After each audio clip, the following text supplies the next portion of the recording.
Lights on करके आशिर ने सनम के कान में हल्की सी सरगोशी की। सनम उठ जाओ, टाइम देखो क्या हो रहा है। सनम ने करवट बदली। सोने दो मुझे आशिर, तंग न करो। आशिर जल्दी से उठा, कमरे से बाहर गया और ठंडे पानी का जग लिए सनम के पास आकर खड़ा हो गया और पानी सनम के ऊपर गिरा दिया। दिसंबर का महीना था, सर्दी बहुत ज्यादा थी। बाहर धुंध छाई हुई थी, गुप अंधेरा था। सनम चिल्लाकर उठी, आशिर के बच्चे क्या तकलीफ है तुमको, क्यों पागल बने हुए हो। आशिर ने घड़ी की तरफ देखा, रात के 11:49 हो रहे थे। सनम उठकर बैठ गई।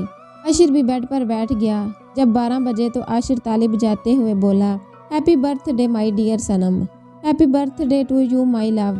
सनम अपना बर्थडे भूल चुकी थी, लेकिन आशिर को याद था। सनम की आंखों से ना चाहते हुए भी आंसू निकल आए। याद था तुमको आशिर मेरा बर्थडे। आशिर मुस्कुराने लगा, मेरी जान, मैं अपनी जिंदगी का इतना इम्पोर्टेंट दिन कैसे भूल सकता हूँ। आशिर ने फ्रिज से केक निकाला, टेबल पर सजाया, मोमबत्ती लगाई, सनम का बर्थडे मनाया। सनम के कपड़े भीगे हुए थे, इसे सर्दी भी लग रही थी। सनम का हाथ पकड़ा और मुस्कुराकर बोला, सनम दिल चाहता है गुनाह ना हो तो तेरी इबादत करूं, तुझे गुलाबों के महल में खुशबू की मानिंद अपनी सांसों में बसाकर रखूं। तू कभी उदास हो, आंसू मेरी आंखों से छलक जाएं, कभी दर्द तुमको हो, चीख मैं उठूं।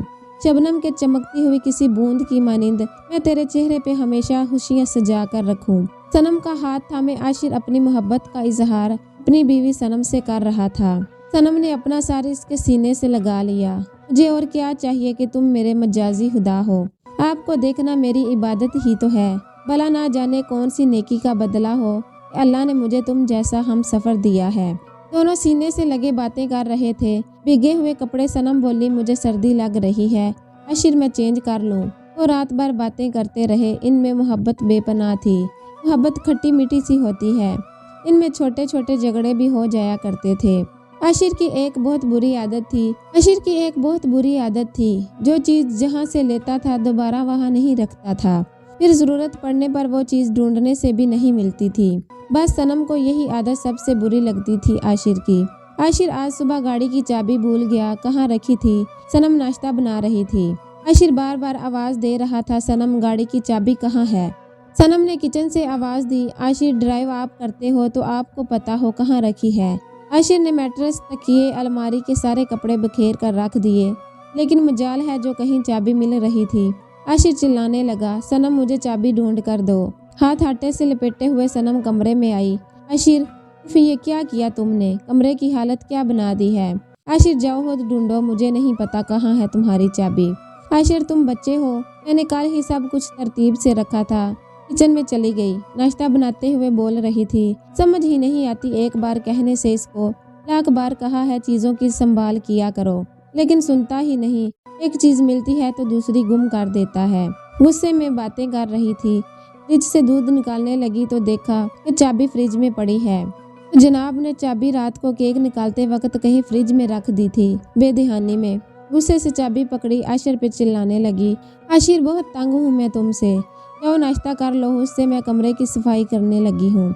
आशिर गुस्से में था, सनम तुम पहले देख लेती तो मिल जाती ना चाबी, मैं पूरा 1 घंटा लेट हो गया हूँ। वो गुस्से में चला गया। सनम ने आवाज दी, अरे नाश्ता तो करके जाओ। आशिर सुनो तो। आशिर गुस्से में बोला, खुद कर लो अब नाश्ता। सनम बेड की चादर सीधे करते हुए बोली, खुद सब कुछ करते हो, नाराज भी खुद हो जाते हो। आशिर ऑफिस चला गया। सनम ने घर के सारे काम खत्म किए। वो जानती थी आशिर से भूख बर्दाश्त नहीं होती। कॉल की, आशिर ने कॉल ना उठाई। फिर कॉल की, आशिर ने नंबर बिजी कर दिया। वो समझ गई थी अभी तक गुस्से में है जनाब। मैसेज किया, मेरी जान सॉरी, सुबह सुबह मैं भी गुस्से में थी, कुछ खा लो ना, अब गुस्सा मुझ पे है ना, घर आकर मुझ पे निकाल लेना, लेकिन खाना खा लो, जल्दी से कुछ मंगवा कर खाओ और मुझे एक फोटो भेजो। आशिर ने मैसेज रीड किया। रिप्लाई में बस इतना लिखा, नहीं भूख मुझे। सनम मुस्कुराने लगी, बिल्कुल पागल है मेरा आशिर। आशिर घर आया। सनम टीवी देख रही थी। सनम जल्दी से उठी, आशिर के हाथ से बैग पकड़ा, एक माथे पर बोसा किया, चले आप चेंज कर लें जल्दी से, फिर मैं खाना लगाती हूँ। ओके। आशिर कमरे में चला गया, चेंज किया, हाल में आकर बैठ गया, न्यूज देखने लगा। सनम समझ रही थी कि आज आशिर थक गया है, ऑफिस में काम करते करते मुंह बना हुआ था, जरूर आज डिस्टर्ब है आशिर। सनम पास आकर बैठी, चले आशिर मैंने खाना लगा दिया है, खा ले। आशिर मुंह बनाकर बोला, भूख नहीं है मुझे। सनम आशिर के बाजू में अपना बाजू डालकर बोली, आशिर थक गए हैं ना आप, आज मुझे महसूस हो रहा है। पागल हो तुम भी, गुस्सा मुझ पे होता है, भूखे खुद रहते हो। आशिर धीमे लहजे में बोला, सनम तुम 2 मिनट मेरे साथ चाबी ढूंढने में मदद करती तो मैं लेट होता ना बास बातें सुनाता। सनम ने मुस्कुराकर कान पकड़कर सॉरी किया, अच्छा बाबा माफ कर दो, अब से ऐसा नहीं करूंगी।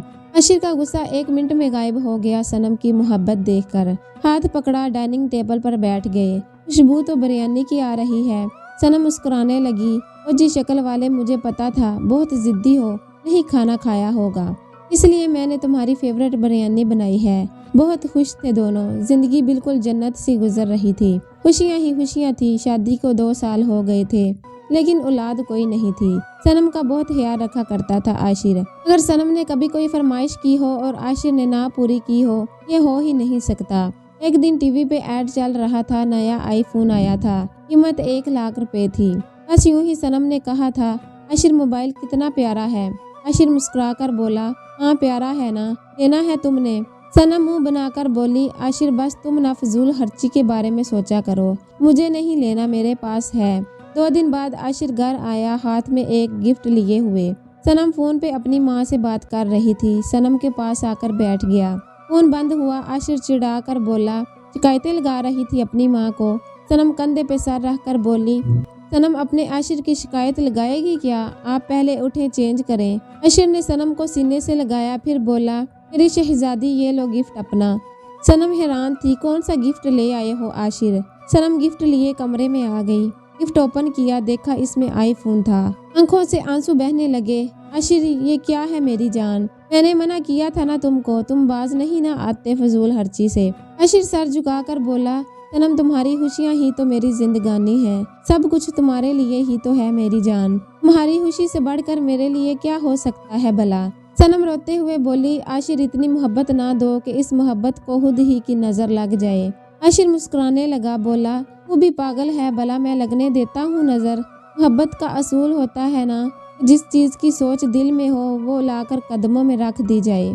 साल गुजरते गए, कोई औलाद ना हुई। तब यार दोस्त कहने लगे, आशिर 8 साल हो गए हैं तुम्हारी शादी को, तुम दूसरी शादी कर लो। सनम और आशिर ने डॉक्टर हकीम सबसे इलाज करवा लिया था, लेकिन अल्लाह की रहमत नहीं हो पाई। एक रात सनम और आशिर सो रहे थे। आशिर का फोन बजा। सनम ने फोन उठाया, कोई लड़की बात कर रही थी। आशिर, मुझे नींद नहीं आ रही, बात करो मुझसे। आशिर, बोलो ना कुछ। सनम की आंखों से बेसहारा आंसू निकलने लगे। फोन बंद करके साइड पर रख दिया। सुबह हुई तो सनम बिल्कुल मामूल के मुताबिक नाश्ता बनाने लगी, जैसे इसको कुछ पता ही ना हो। आशिर सुबह सुबह किसी के साथ बात कर रहा था। सनम समझ गई थी कि ये वही लड़की है। आशिर को नाश्ता देकर वो घर की सफाई करने लगी और फिर आशिर ऑफिस चला गया। सनम बहुत उदास थी, वो जैसे टूट गई हो। इसको डर लगने लगा था कि आशिर छोड़ देगा अब मुझे। तो नमाज पढ़कर अल्लाह के सामने दुआ मांगने लगी, तड़प कर रोने लगी, या अल्लाह मुझे ऐसा दिन ना दिखाना कि आशिर किसी और का हाथ थाम कर मेरे सामने आ जाए, इससे पहले मेरी जान ले लेना। वो खामोश खामोश सी रहने लगी। आशिर को पहले से ज्यादा प्यार करने लगी थी। जैसे कोई बच्चा डर जाता है ना कि इसका खिलौना कोई इससे छीन ना ले, वो अपना खिलौना सबसे छुपाने की कोशिश करता है। सनम का दिल भी चाह रहा था आशिर को कहीं छुपा ले दुनिया से, लेकिन वो क्या कर सकती थी, आशिर के कदमों में बैठी रहती। आशिर समझ नहीं पा रहा था सनम को क्या हुआ है।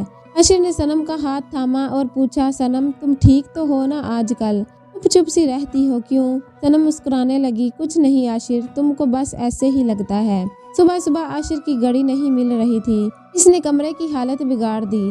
आज सनम ने गुस्सा नहीं किया, प्यार से कहने लगी, आशिर मेरी जान, ये आपकी घड़ी बाहर हाल में पड़ी थी, ये लें। आशिर हैरान था, आज सनम ने गुस्सा नहीं किया। घड़ी ली, ऑफिस चला गया। सनम ने सब कुछ तरतीब से रखा। परेशान थी, अंदर ही अंदर इसको डर दीमक की तरह खाए जा रहा था। आशिर की एक लड़की के साथ दोस्ती थी, वो चाहता था इससे शादी कर ले, शायद कोई औलाद हो जाए, लेकिन सनम की मोहब्बत भी थी। आशिर दूसरी शादी के ख्वाब देख रहा था, लेकिन दूसरी लड़की ने शर्त ये रखी थी कि पहली बीवी को तलाक दे दो। आशिर औलाद के लिए किसी भी हद तक जाना चाहता था, लेकिन सनम से दूरी जैसे इससे बर्दाश्त न हो रही थी। 12 साल का सफर था, एक मुद्दत गुजरी थी इसके साथ। सनम ने खाना छोड़ दिया था, पहले आशिर ख्याल रखता था सनम का, लेकिन अब आशिर पूछता ही नहीं था सनम खाना खाया है या कैसी हो। सनम बीमार हो गई थी, बहुत कमजोर हो चुकी थी। वो सोच रही थी आशिर आएगा और तलाक दे देगा एक दिन मुझे। आशिर को जब इस लड़की ने कहा था ना अपनी पहली बीवी को तलाक दे दो, आशिर का दिल कांप उठा था। सनम को तलाक, ये नहीं मैं कर सकता। वो जल्दी से घर आया। सनम बेड पर लेटी हुई थी, वो सो रही थी। आशिर ने आवाज दी, सनम उठो ना। सनम पहले कभी ऐसा नहीं हुआ था। आशिर घर आता और सनम आशिर का इस्तकबाल न करती। आशिर ने पास जाकर मोहब्बत से सनम को बुलाया।